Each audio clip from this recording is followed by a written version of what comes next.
When the Elder Scrolls Arena released in 1994, it introduced players to a brand spanking new fantasy world teeming with danger, magic, and political intrigue, but let's be honest, it was also a fictional universe taking its very first awkward steps, ambitiously attempting to establish all of its regions and races, powers and people, history and lore. And while playing this game for the very first time today is, well, probably not the most enjoyable experience, Arena, in my opinion, remains extremely underrated as far as the amount of heavy lifting that it did to build out Tamriel's foundation. A kingdom in peril, a prisoner chosen by destiny, a vast world waiting to be explored, and what we are most interested in today, a villain as wicked as can be.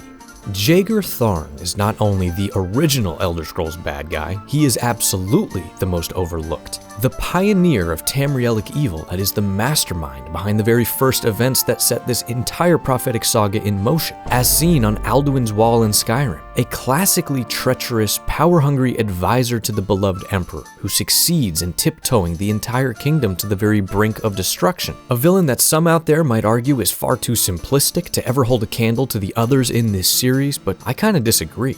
He's traditional, that much is true, but Tharn is one with such cryptic motivations and singularly strange aura that the larger story concepts around him and the untapped potential in his tale more than make up for his sort of retro writing. And ultimately, I mean, this is a hugely important antagonist in the fabric and history of this series that just seems most fans are largely unfamiliar with. So today, we are going to remedy that. Ladies and gentlemen, welcome to the Villainpedia, a video series where we take these long looks at the most evil characters we can find in the world of video games and just try to figure out what makes them tick.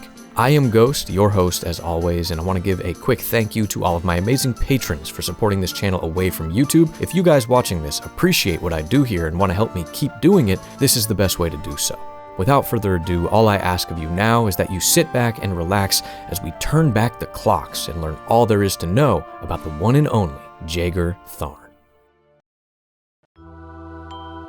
One of the most important things to understand upfront about this villain is that there is just so much we don't know and likely never will know. The majority of what we are going to be drawing the backstory from here today came long after the release of Arena, from in-game books in the later titles that are likely chock full of propaganda and hearsay more so than any historical fact. And even amongst these writings, nothing is ever stated of Tharn's childhood, his upbringing, his personality, or, well, his motives. Within Arena, it's not even totally clear where in the world he is from, nor do we know for certain what race he belongs to, which here in the Elder Scrolls series is pretty unusual. Some sources claim that Jagar Tharn was born right here in Valenwood, home of the Bosmer or Wood Elves, and had a kind of mixture of High Elf, Dark Elf, and Wood Elf blood, with something else in there as well. But with the release of the Elder Scrolls Online in 2014, they kind of completely reimagined Tharn's potential lineage as being connected to this so-called House Tharn of Nibene, a prestigious imperial family that traces its origins back thousands of years to some of the very first humans in that region.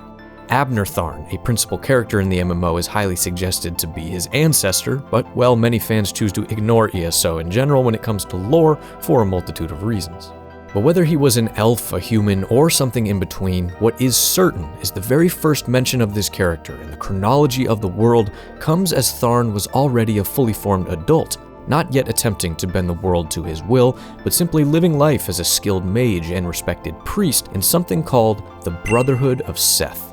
I know, I had the very same reaction. Seth isn't exactly the name of a well-known god or character in this franchise, but it refers to a being known as Sethiet, a deity exclusively mentioned right here in Arena, and it seems to be one of the many world-building elements that was left behind and never revisited later on.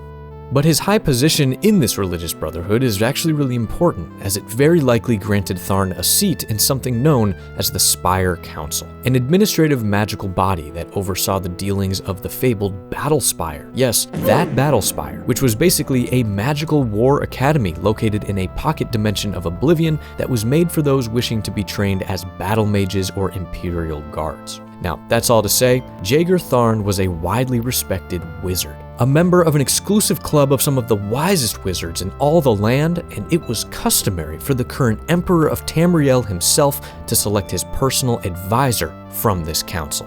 Now, this advisor role is very key to Tharn's villainy, officially titled the Imperial Battle Mage, the Grand Chancellor, or the Grand Vizier. The wizard selected would be the closest person to the Emperor on the planet, the one whispering in his ear, supporting and guiding him. Also acting as the head of something called the Elder Council, which is the highest administrative body of the Imperial government. Well, the man that happened to be the Emperor reigning during Tharn's life was none other than Uriel Septim VII, the very same Uriel Septim that we all know from his role in the subsequent games and most famously the Prologue of Oblivion. And I think, largely due to this appearance toward the very end of his life, a lot of Elder Scrolls fans out there think of Uriel as like this grandfatherly kind of sweet old fella, but let me tell you, around the time of Arena decades earlier, Uriel VII was a shrewd and pretty fierce leader that sought to rapidly expand and consolidate Imperial power, putting special focus on the regions of Morrowind and Blackmarsh.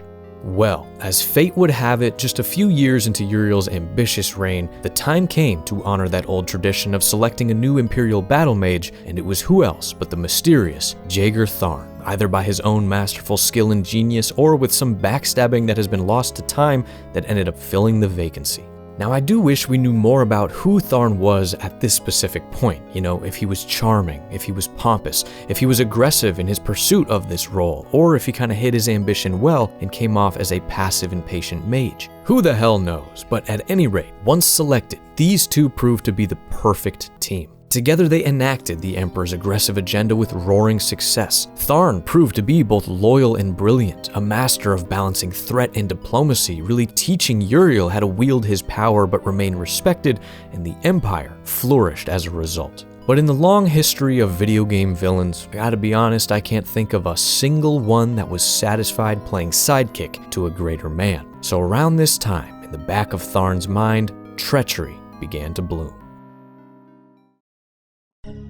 It's worth stating again here just how simple and predictable this character is in what he seems to want and how he wants to get it. And listen, I don't necessarily think that that's a bad thing. Last summer in a Villainpedia entry on Baldur's Gate 2's John Irenicus, I talked at length about this entire archetype, the evil sorcerer, something that goes way back in fiction into ancient myth and remains a pillar of high fantasy antagonism today for damn good reason. So, you know what? For this next section of the video, let's do a little exercise together. I'm gonna ask you to close your eyes and imagine that kind of character. And tell me what you see. Talk to the screen. Is it a long dark cloak? Is it a high evil looking collar, a smirk, a little mustache, maybe a full beard, a fashionable hat? And now, tell me, what is this character you're imagining holding in their hands? That's right, a staff. Usually a particularly wicked and evil-looking staff to match their black intentions, and for Jagar Tharn, the staff in question is the very creatively titled Staff of Chaos. Oh, you can open your eyes now, by the way.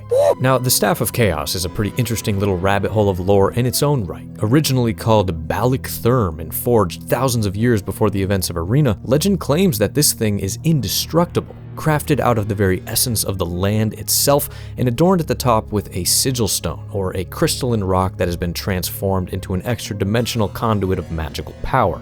Now, that's all to say, this staff was an ancient, deadly tool should it ever fall into the wrong hands. Said to have the power to, quote, sow the seeds of strife and dissension wherever the wielder may travel, and the much more straightforward ability to, quote, destroy the corporeal form of one's enemies. However, around the time of Jagar Tharn's life, the location of this staff was unknown.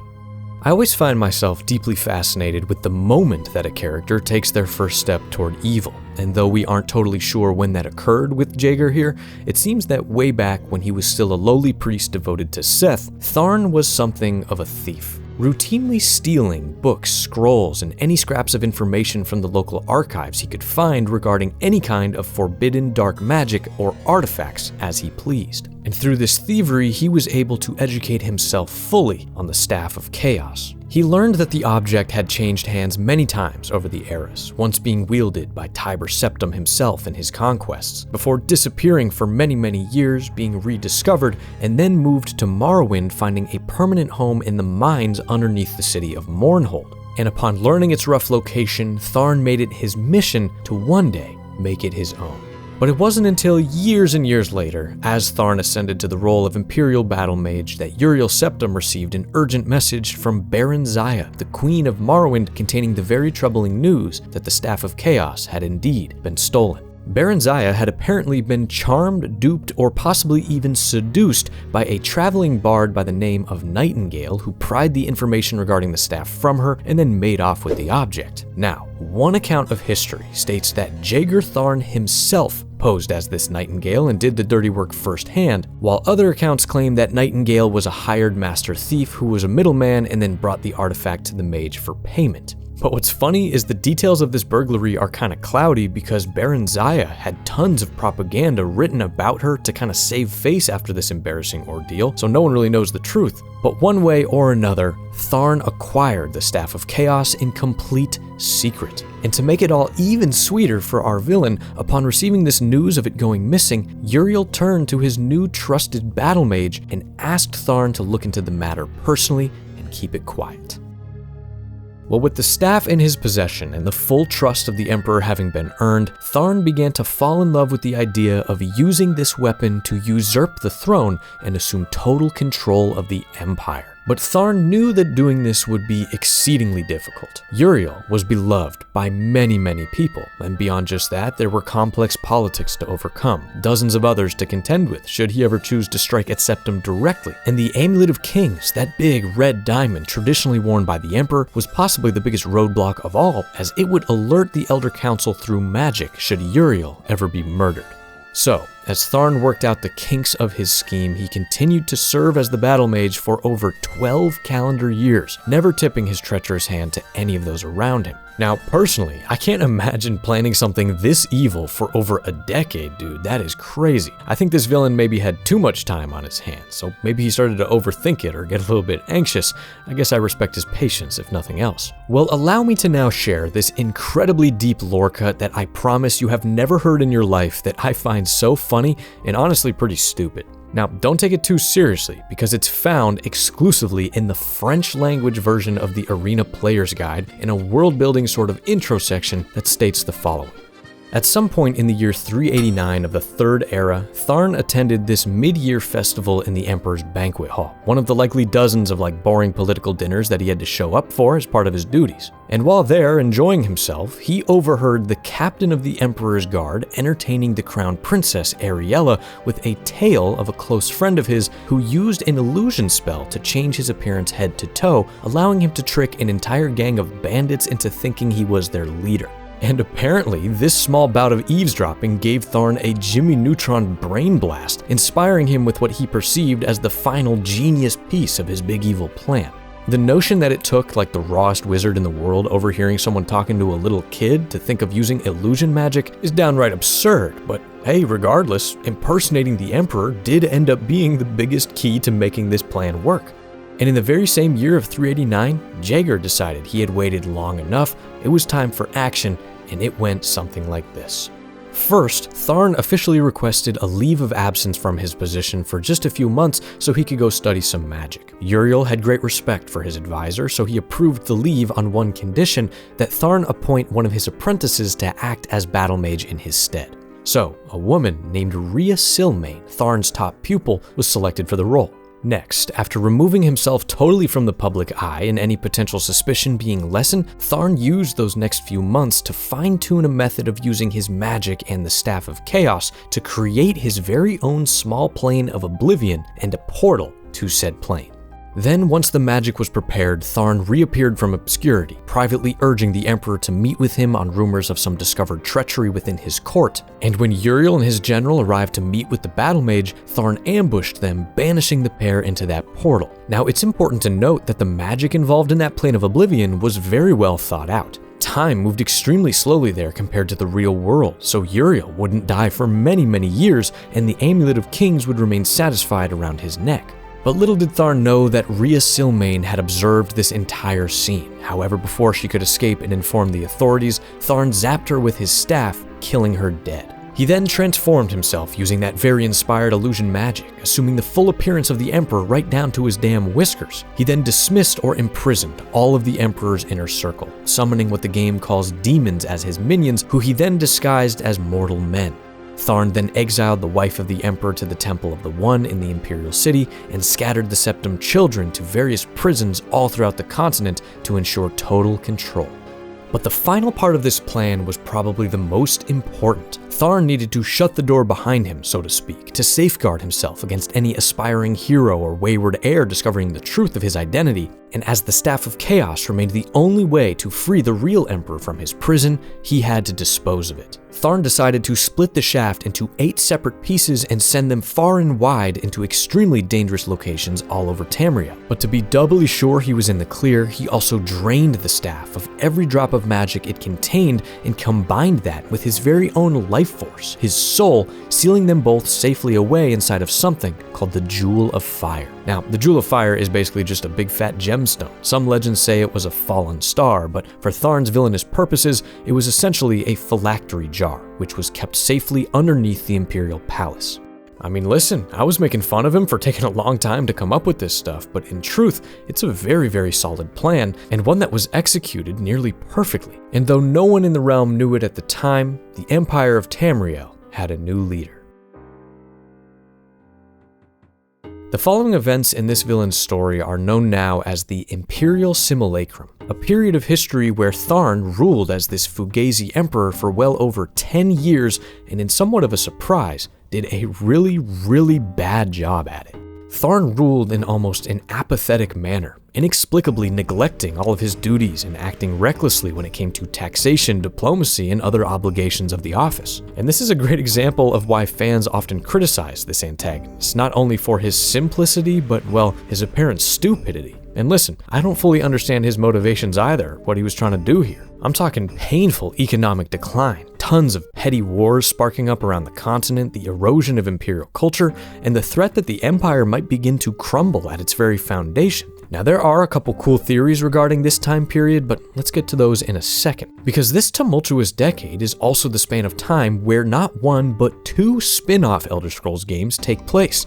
Battlespire, which I mentioned earlier, as well as the Elder Scrolls Travel's Shadowkey, released exclusively on the N-Gage, son. What? But both of these titles really only take place because of the influence of Jagar Tharn. So first, let's touch on Shadowkey, because man, this game is odd as hell, and I almost never have an excuse to actually talk about it. So, one of the many wars that raged during this time was fought between Skyrim, Hammerfell, and High Rock, known as the War of the Bender Mock. A terribly bloody, messy, and politically disastrous affair, but what no one expected is how the war resulted in something so cosmic and weird that honestly I don't even know how to contextualize it in the larger lore of the series. The miraculous birth of this elephant-looking humanoid monster thing called Umbra Keth, also known as the Shadow of Conflict. The physical embodiment of all the brutality of war, a nightmarish abomination capable of speaking to people through corpses and whispering unspeakable horrors directly into the minds of mortals. A super dangerous thing, a threat to the realm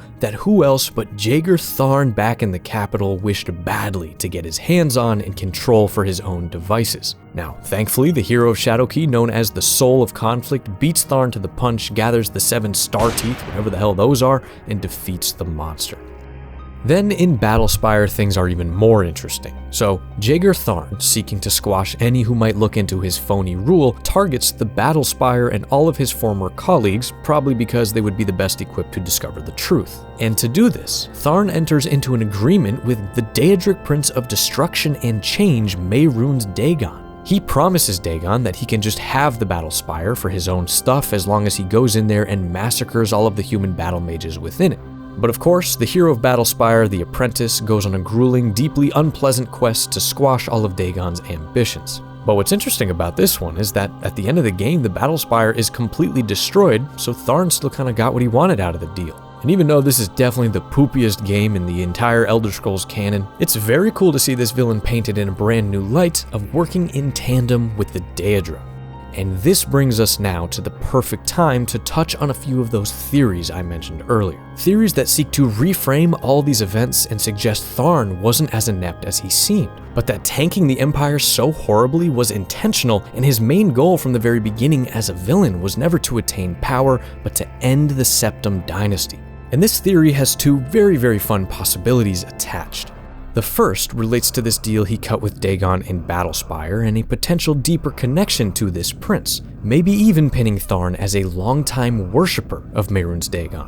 Now, we all know that a few decades after Arena, the Oblivion Crisis would occur and change the Empire as we know it forever. Something that Dagon was obviously the mastermind of. And in Oblivion, another Villainpedia star, evil wizard type character, Mankar Cameron, was Dagon's sort of puppet in the mortal world, preparing Cyrodiil for demonic invasion, meddling in politics, assassination. So maybe Tharn was attempting to work with Dagon in the very same way, and the entire plot of Arena could be interpreted as this prince's first failed attempt to invade the mortal world. Honestly, it almost makes too much sense. I really like that.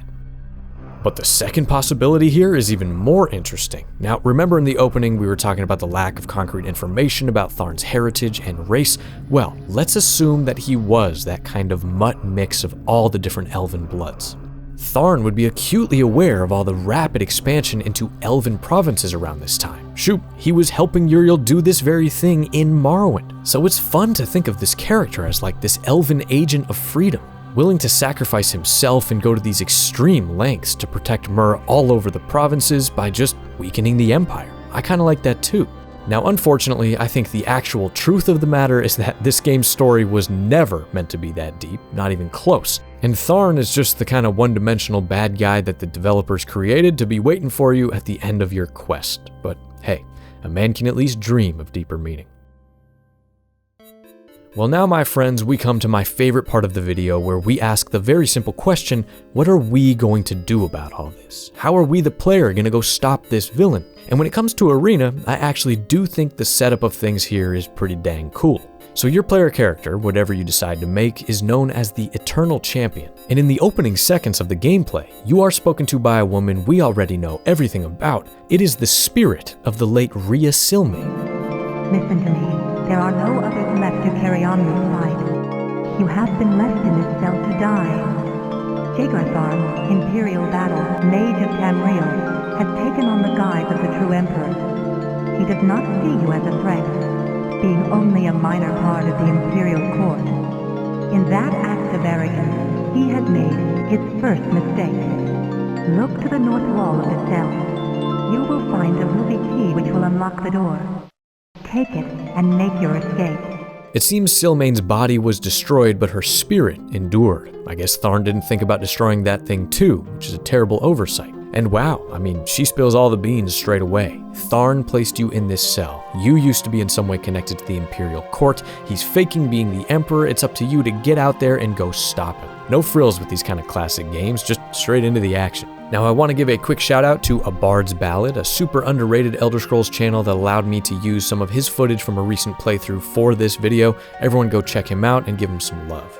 But what's key here story-wise in the beginning is that before contacting you, Rhea's spirit also spoke with a man named Edwire, the just king of Wayrest up in High Rock, about Tharn's treachery, and he then sent word to old Baron Zaya, who had suspected something was wrong with Uriel when she last saw him in person. So you have this kind of small network of extremely powerful, well-connected people who want to support the Eternal Champion in their endeavors. But what makes Arena extra unique to me is the scale of time that this main quest spans. So the game begins in the year 389, the very same year that Tharn traps the Emperor, and it concludes in the year 399, meaning you are playing this thing out during the entire course of the Imperial Simulacrum, which, I mean, pretty interesting. No other game in this series does it like this, where you are actively chewing up a whole decade as you're doing stuff, and it's just cool to think that you are inhabiting this world as the main villain is actively ruining it. It shouldn't surprise you to hear that the structure of Arena is extremely straightforward. That staff that Tharn disassembled,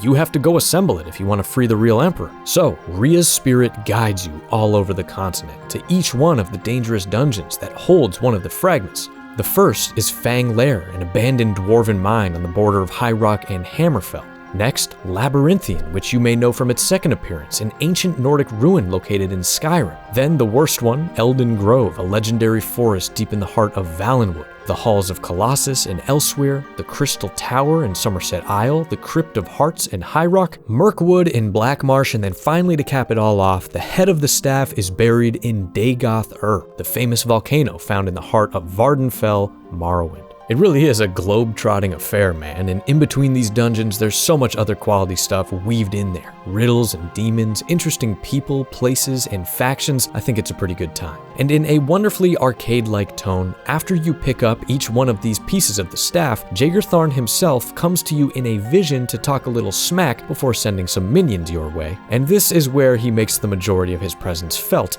as a video game villain.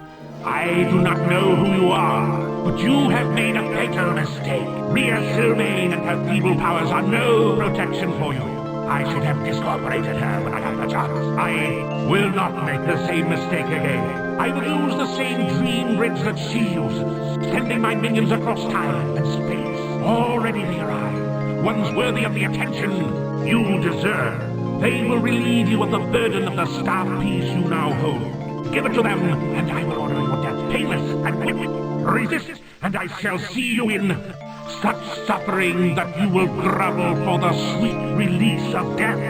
Pretty good stuff, man. I love that voice acting, and I love his appearance. He just looks like an absolute prick. Red eyes and a sickly green glow. Classic. I also love how the voice actor pauses in between certain lines, probably because he was told that that's where the page is going to turn on screen, but it's wrong. It's super awkward. But Tharn's hostility and snarkiness only kind of ramp up as you find each piece, and he really starts to realize that you might actually pose quite a threat to him.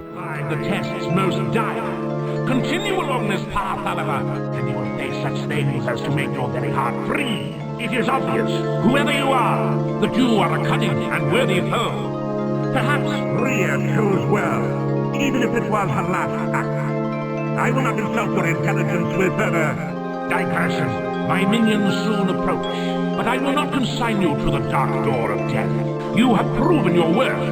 Once you are killed, I will raise you to fight for me as one of my servants.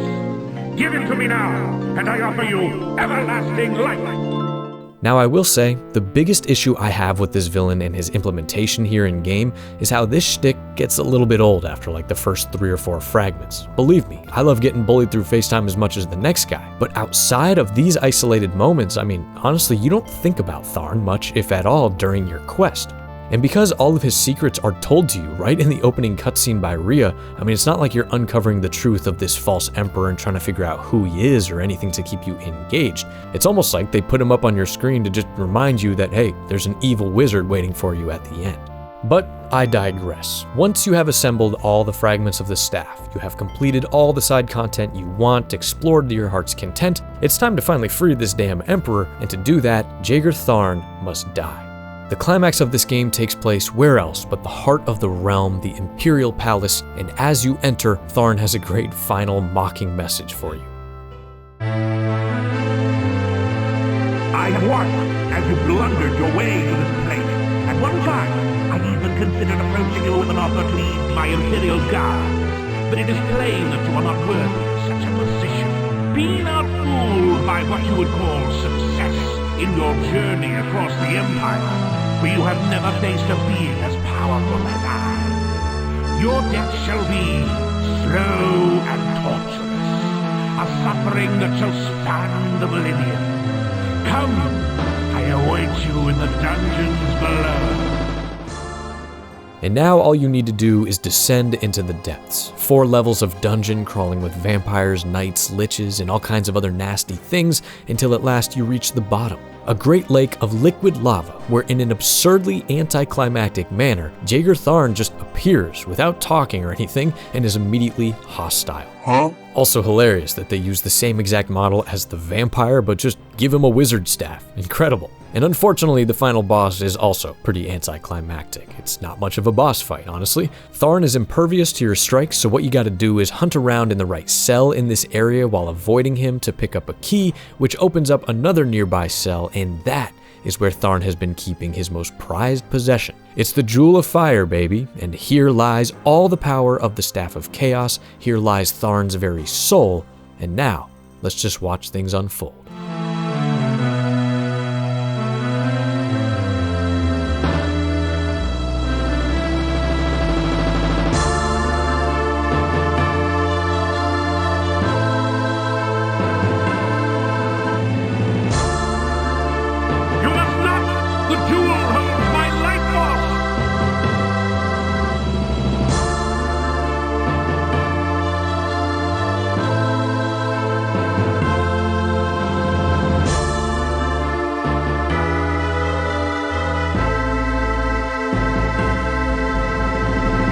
art truly a child of the Empire, I thank thee for thy assistance.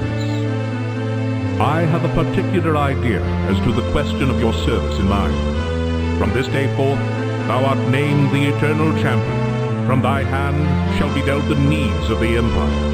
I, Uriel Septim, true Emperor of Tamriel, do decree and thus make law.